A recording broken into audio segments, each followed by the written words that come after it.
आज मी तुम्हाला काळ्या मसाल्यातली वांग्याची सुक्की भाजी बनवून दाखवणार आहे। त्यासाठी बघा लोखंडी तवा गरम करत ठेवलाय। त्यामध्ये एकदम थोडंसं तेल काढून घेऊया। तेल गरम होऊन देऊया। तेल चांगलं कडक गरम झालेलं आहे। छोटा एक चमचा जिरं, त्यात टाकणार एक मिडियम आकाराचा कांदा।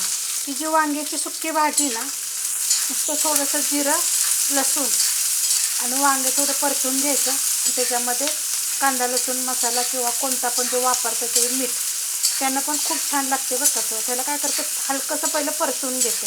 कांदा हलकासा परतून घेतलेला आहे। 6 पाकळ्या लसणाच्या आणि एकदम थोडासा तुकडा आल्याचा घेतलेला आहे। नुसता लसूण जरी टाकला तरी चालेल। हे पण थोडं हलकंसं परतून घेते। परतून घेतलेलं आहे। गॅस आहे मिडियम, गॅस करणार आहे बारीक। त्यात टाकणार आता मी चवीप्रमाणे मीठ आणि आपला हा काळा मसाला 1 चमचा तुमच्या तिखटाप्रमाणे घ्या।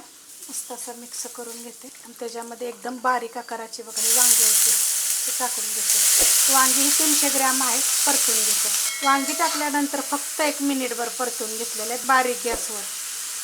वांग्याचं जे पाणी मी जे ठेवलं होतं ना कापून, त्याला ठेवलं होतं एका भांड्यामध्ये पाण्यामध्ये। त्याचं थोडंसं पाणी त्याच्यामध्ये राहतं, बाकी पाणीच नाही आहे बिलकुल त्याला। गॅस मसाला टाकतानाच बारीक केला होता, तर बारीक गॅसवर 5 ते 7 मिनटं मी वापरून घेणार आहे। जर आपले तवा लय पातळ असेल जाय असेल तर हलवायचं। बारीक गॅसवर मी 5 ते 7 मिनिट झाकून ठेवलं होतं, असं वाफेचं पाणी पडतं बघा त्याच्यामध्ये।